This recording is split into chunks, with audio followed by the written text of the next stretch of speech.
Good morning, students. Welcome to the online classes of RRB Group of Schools. Today, we shall see the second topic of your grammar, and the topic name is synthesis. So, today's topic is synthesis. Before defining this topic, let's see what is the meaning of synthesis. The meaning of synthesis is power of combination.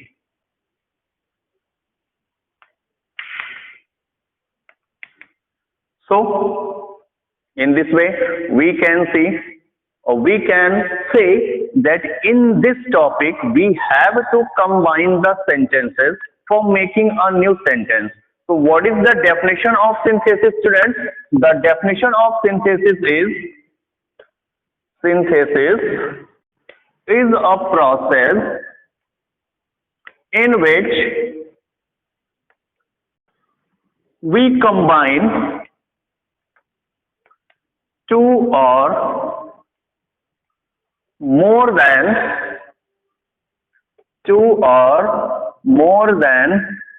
two simple sentences for making a new simple sentence,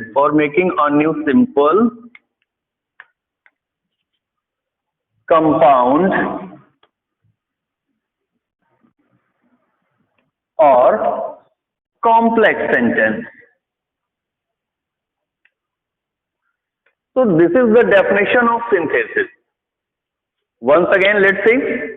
Synthesis is a process in which we combine two or more than two simple sentences for making a new simple compound or complex sentence. तो इन Hindi version हम ये कह सकते हैं बेटा synthesis क्या है? Synthesis को हिंदी में कहते हैं संयोजन. क्या कहते हैं बेटा? संयोजन कहते हैं. और संयोजन का अर्थ क्या होता है? पावर ऑफ कॉम्बिनेशन, यानी जोड़ने की क्षमता. So what is the meaning of synthesis? The meaning of synthesis is power of combination, जोड़ने की क्षमता. And let's see the definition. Synthesis is a process. Synthesis एक ऐसी process है in which जिसके अंतर्गत we combine, हम जोड़ते हैं two or more than two simple sentences, दो या दो से अधिक simple sentences को क्या करने के लिए बेटा? For making a new simple compound और complex sentence. किसी एक नए simple, किसी एक नए compound या किसी एक नए complex sentence को बनाने के लिए. So before starting the queuing or before starting the rules, let's see what is the definition of the sentence. Sentence की definition क्या है बेटा? As you have already read in your lower classes, the definition of sentence, that group of words which contain some useful meaning in itself. आप ये पढ़ चुके हैं कि सेंटेंस किसे कहते हैं बेटा? कि group of words which contain some useful meaning in itself, शब्दों का एक ऐसा समूह जो अपने आप में कोई उपयोगी अर्थ रखता है, उसको हम क्या कहते हैं? वाक्य कहते हैं. और अगर मैं आपसे पूछूं कि how many kinds of sentence are, वाक्य कितने प्रकार के होते हैं, तो आप बेटा तुरंत ये बताएंगे कि there are 3 kinds of sentence, simple, complex and compound. But that is not quite right. ये बिल्कुल ठीक तो नहीं कहा जा सकता. क्यों? Sentence is classified on the basis of 2 point. Sentence 2 point के बेस पर क्लासिफाइड किया गया है. First of them is on the basis of sense. First of them is on the basis of sense, and second one is on the basis of structure. On the basis of structure. So, sentence is classified on the basis of 2 points. First of them is on the basis of sense, and second one is on the basis of structure. So, on the basis of sense, sentences are of 5 kinds, as we have read in narration. First of them is beta assertive sentence, second one interrogative, third one imperative, fourth one was optative, and fifth one was exclamatory. So on the basis of tense, sentences are of 5 kinds. Assertive, which contains the sense of positive and negative, which contains the sense of positive and negative. Second one is interrogative, third one is imperative, fourth one is optative, and fifth one is exclamatory. But There is no need to study about the sentences that is classified on the basis of sense. On the basis of sense के according sentence बेटा 5 तरह के थे जिसको हम narration में पढ़ चुके हैं. And here we have to learn about the sentences that were classified on the basis of structure. हमें सिंथेसिस में उन सेंटेंसेस को स्टडी करना है जो on the basis of structure यानी स्ट्रक्चर के आधार पर, संरचना के आधार पर जिन्हें क्लासिफाइड किया गया था. और बेटा on the basis of structure sentences are of 3 kind. First one is simple sentence, second one is complex sentence and third one is compound sentence.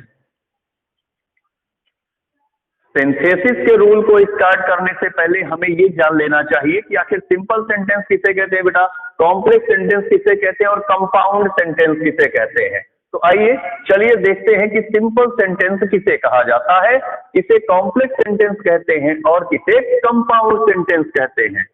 So pay attention. Number first बेटा simple sentence.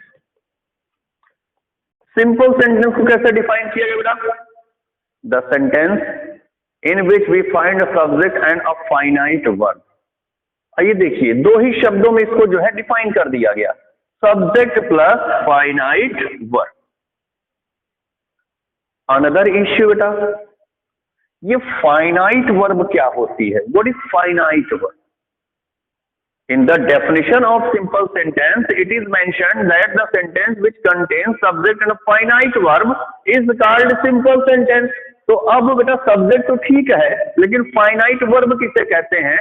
तो there is another name of finite verb and it is also called helping verb.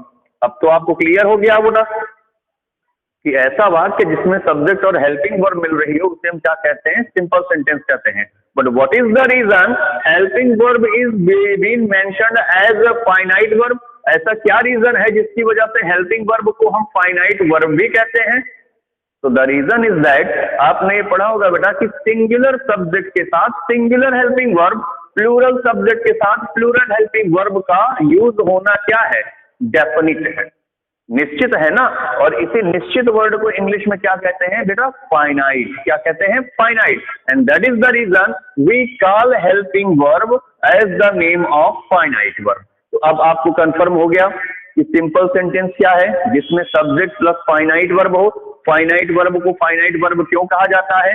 क्योंकि singular subject के साथ singular helping verb, plural subject के साथ plural helping verb का use होना निश्चित है और इसी निश्चित वर्ड को इंग्लिश में कहते हैं फाइनाइट. अनदर सेंटेंस बेटा, कॉम्प्लेक्स सेंटेंस किसे कहते हैं?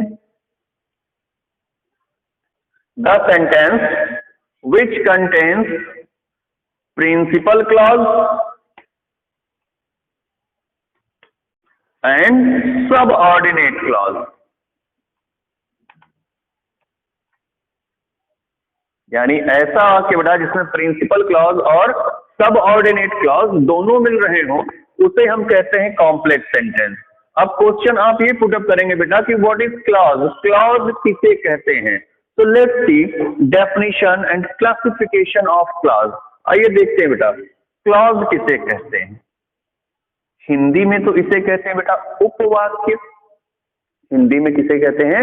उपवाक्य. But what is the meaning of clause in English? Very simple meaning. आप इसे ये भी कह सकते हैं बेटा पीस. क्या कह सकते हैं? पीस, टुकड़ा.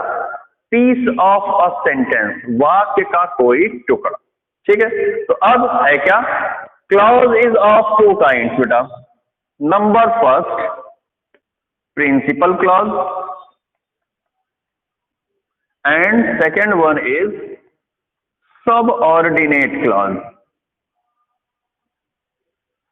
क्लॉज 2 तरह के, प्रिंसिपल क्लॉज और सबऑर्डिनेट क्लॉज. आप इसे ये भी कह सकते हैं मेन पीस, डिपेंडेड पीस. यानी मेन पीस मुख्य उपवाक्य और डिपेंडेड पीस आश्रित उपवाक्य, आश्रित टुकड़ा जिसे कहते हैं. तो कैसे हम इसको जो है आइडेंटिफाई करेंगे बेटा? आइए एग्जाम्पल के थ्रू समझते हैं. प्रिंसिपल क्लॉज क्या है बेटा? पहले सुन लीजिए. piece of sentence which contains a perfect meaning in itself, and if we try to remove the particular piece from any sentence, it has the ability to generate a new sentence. क्या कहा गया बेटा कि principal clause वाक्य के उस टुकड़े को कहा जाता है जो अपने आप में एक पूरा अर्थ रखता है, और अगर उस टुकड़े को हम उस वाक्य से निकाल कर किसी दूसरी जगह लिख दें तो वो अपने आप में एक नए वाक्य को बनाने की क्षमता रखता है। एक बार फिर से सुन लीजिए बेटा कि प्रिंसिपल क्लॉज वो टुकड़ा है वाक्य का जो अपने आप में पूरा अर्थ रखता है, और अगर हम उस टुकड़े को उस वाक्य से निकाल कर किसी दूसरी जगह लिख दें तो वो एक नए वाक्य को बनाने की क्षमता रखता है। उस टुकड़े को हम कहते हैं principal clause.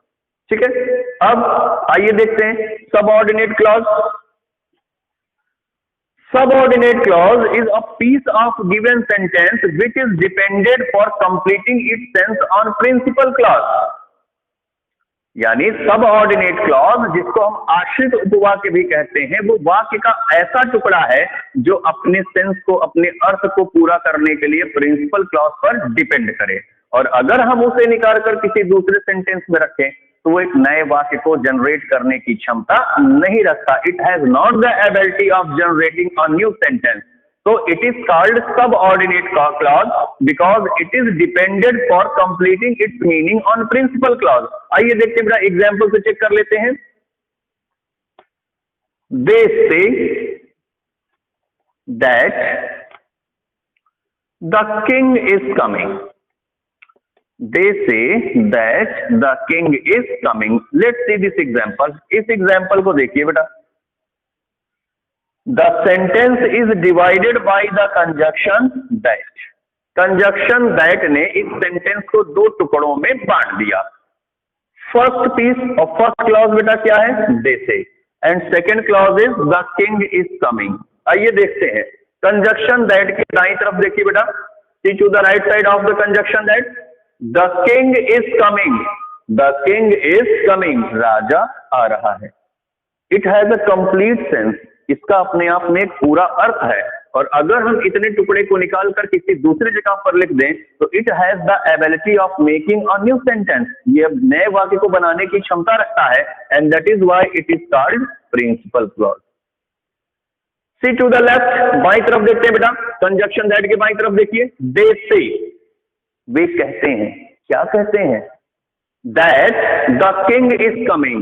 To complete its sense, this particular piece is depended on principal clause, and that is the damn reason this clause is called subordinate clause। तो मेरे ख्याल से अब आपको समझ में आ गया होगा कि प्रिंसिपल क्लॉज किसे कहते हैं बेटा, सबऑर्डिनेट क्लॉज किसे कहते हैं, और कॉम्प्लेक्स सेंटेंस क्या है। कि कॉम्प्लेक्स सेंटेंस बेटा ऐसा sentence which consist principal clause and subordinate clause both in itself. जो प्रिंसिपल क्लॉज और सबऑर्डिनेट क्लॉज दोनों से मिलकर बनता है उसे हम कहते हैं क्या कहते हैं बेटा, complex sentence. And the last one is compound sentence. So what is compound sentence?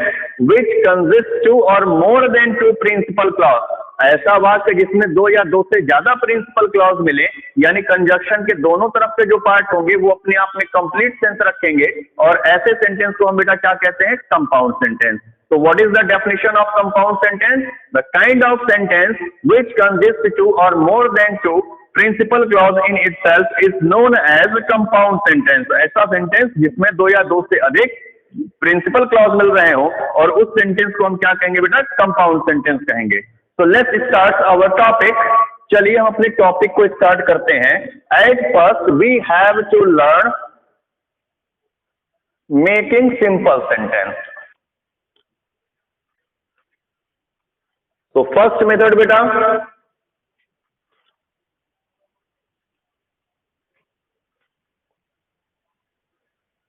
combination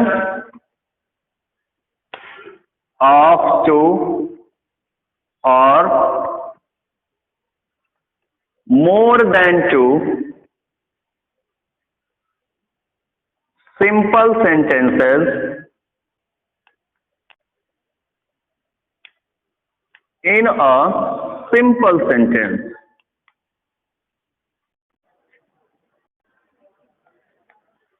दो या दो से अधिक सिंपल सेंटेंसेस को कंबाइन करके एक नए सिंपल सेंटेंस को बनाना।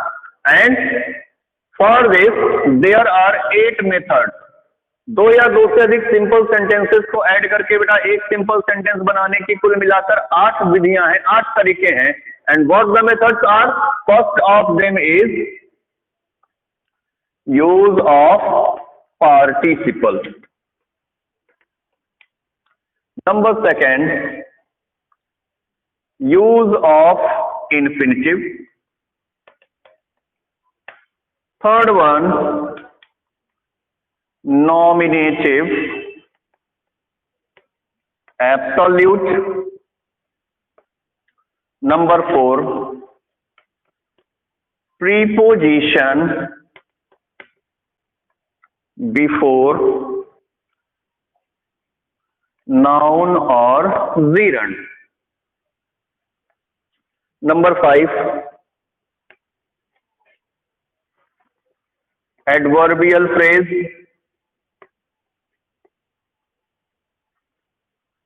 Number 6, phrase in opposition.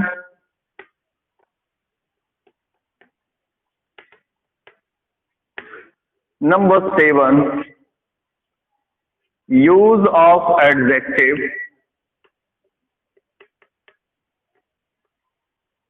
And last method, conjunction and.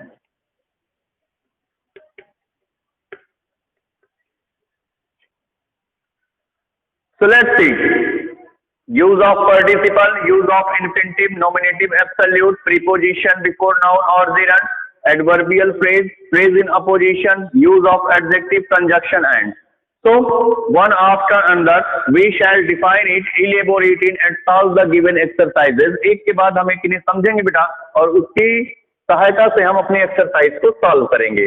So first of them we have to learn use of participle. So participle is of 3 kinds बेटा। Participle 3 तरह के होते हैं। First of them is present participle.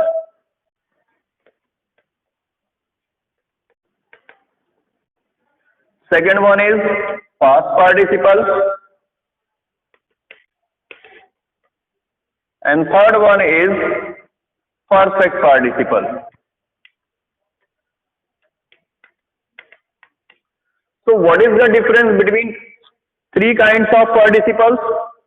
Present participle, it is made with V1 plus ing and starts the given sentence from there. ध्यान से सुनिए बेटा, present participle क्या है? वर्ब की फर्स्ट फॉर्म में आईएनजी इंक्लूड करने पर प्रेजेंट पार्टिसिपल बनता है, ठीक। और हिंदी में अगर इसका अर्थ निकाला जाए तो कर, करके, कर या करके। तो इस तरह से हम करते क्या है, V1 प्लस आईएनजी को इंक्लूड करके हम अपने सेंटेंस को स्टार्टअप करते हैं और जब सेंटेंस को स्टार्टअप किया जाता है तो उसे प्रेजेंट पार्टिसिपल के नाम से जाना जाता है। Past participle, it is used with V3 and related with adjective. बेटा V3 यानी वर्ब की थर्ड फॉर्म के साथ इसे अप्लाई किया जाता है और ये रिलेटेड किससे होता है? एडजेक्टिव से होता है, विशेषण जिसे कहते हैं। Perfect participle, in this participle we also use V3 and it is also related with a particular person और थिंग। इसमें भी V3 को भैया यूज करते हैं। अब इन तीनों में डिफरेंस क्या है जिसकी सहायता से आप किसी भी एग्जाम्पल को क्या कर सकते हैं, क्लैरिफाई कर सकते हैं। तो बेटा सुनिए, in present participle S1 is equal to S2। ध्यान से सुनिए बेटा, S1 is equal to S2। S1 और S2 क्या है बेटा? जो फर्स्ट सेंटेंस होगा उसका सब्जेक्ट S1 और जो सेकंड सब्जेक्ट होगा वो S2, ठीक है। दूसरे टुकड़े का जो सेंटेंस होगा, सब्जेक्ट होगा, वो उसे S2 कहते हैं।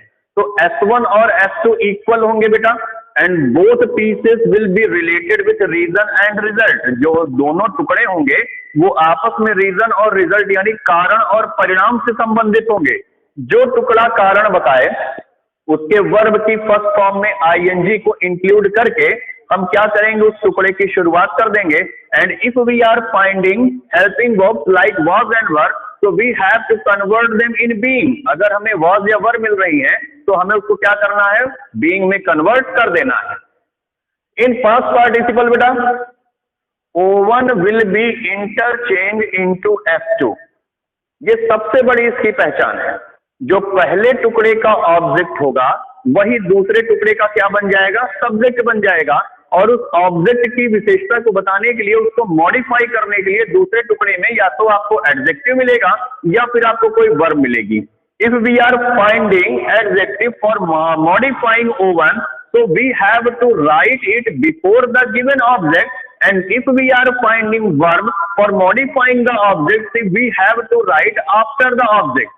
अगर एडजेक्टिव उस ऑब्जेक्ट की विशेषता को बता रहा हो, उसे मॉडिफाई कर रहा हो, तो हमें ऑब्जेक्ट से पहले उसे लिखना है, और अगर वर्ब उसे मॉडिफाई कर रही है तो ऑब्जेक्ट के बाद लिखना है।